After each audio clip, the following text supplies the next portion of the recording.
for the last week or so, I've done very few videos. I think I did one live stream last Thursday with Momus, which went on for about 2 hours. So that kind of made up for all the other time that I wasn't doing videos. But there's a very specific reason why I haven't been making videos, because I've been thinking. And you can't think and talk. Well, you can think and talk at the same time, because that's quite often what I do. But I've been thinking very deeply about the direction that I'm wanting to go in what we loosely call the movement. And I think my focus, as many of you will know from watching videos that I've made in the last couple of months, my focus has pivoted. When I first started in the movement in 2017, I pretty much left my faith on the shelf and said, well, I'll come back and pick that up later. I've got a country to save. I think that was really wrong-headed thinking. Of course, I always believed. I never stopped believing, but I certainly didn't behave like I was a believer in a lot of instances. And I have a lot of deep regret over that. But putting all that aside, because this isn't about me, this video is about how I think the movement should pivot moving forward. And I genuinely believe that we've got so much wrong in the last few, or I've got so much wrong in the last few years, focusing a lot on the political, focusing a lot on what's happening street level. And don't be wrong, I love demos, and I would absolutely recommend you get involved with the For the Children movement with Phil and the guys. Get involved with the stuff that Nick Tengoni's doing with UKIP, TPUK, Disciples of Christ. Get involved in the Uniting the Kingdom rallies. Get involved in stuff in your local areas, Free Tommy events, all that sort of stuff. Great. And I'll continue to do the protests I do in Northern Ireland every single week. Been doing it every week for the past, I think, 2 years now, maybe it's 2.5 years. So street protests, yes, 100%. Keep doing them. They do have a lot of value and they're worth doing. So anyone that says that street demos don't achieve anything, that's wrong. They get loads and loads of footage for social media, which is invaluable, especially if things get a little bit boisterous. It's always good.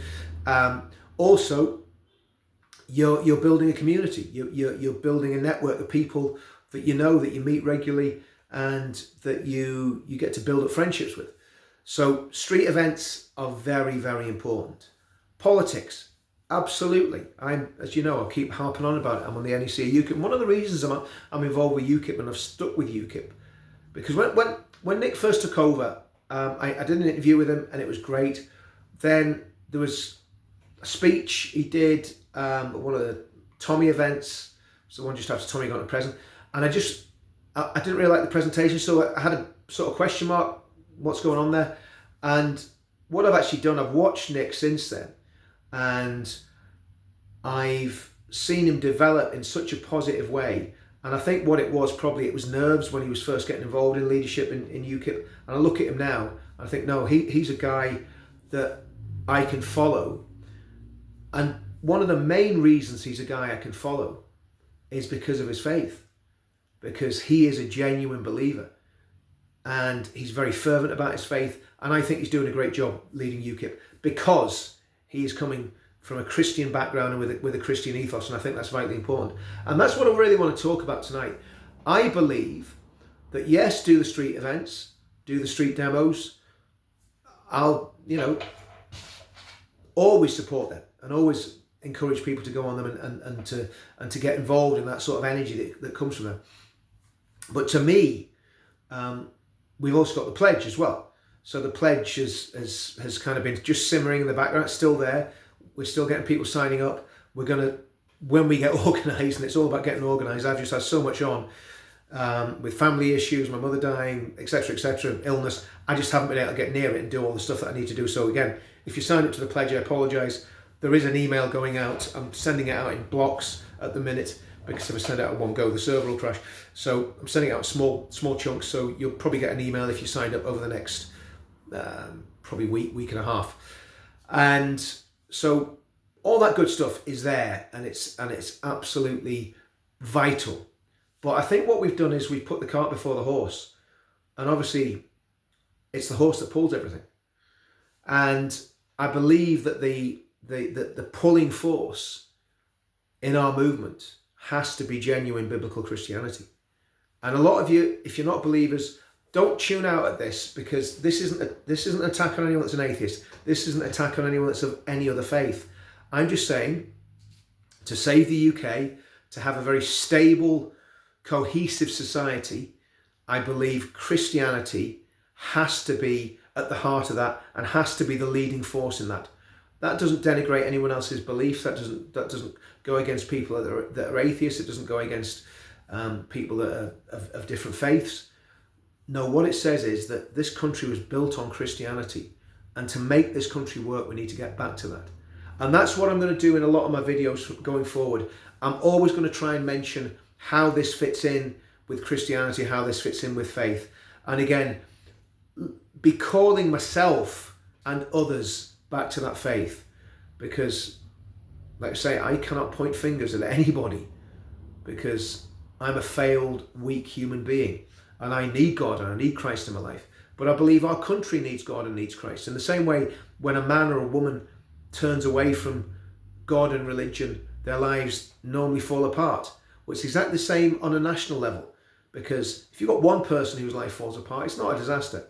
If you've got 60 or 70 odd million people in the country whose lives are falling apart because they're not Christians and they're not following that amazing story and that amazing man who is God, Jesus Christ, that's when the problems really start. And that's, I believe, massively what's wrong with our country. Our country's been apostate, secularized, whatever you want to call it, since the Second World War, probably before, to be brutally honest with you, but certainly Second World War accelerated all that. And then you had the 60s, the permissive society. You had the 70s where, people were getting involved in all sorts of stuff. And the 80s, 90s, on and on we go. And the reality is that us as a nation turning away from Christianity has been an absolute catastrophe for the country. And my take on things going forward will be, as Jesus said, seek ye first the kingdom of God and his righteousness, and all these things will be added unto you. So you seek God first, you make sure your family's okay, then you do your demos, then you do your politics, and then you get power.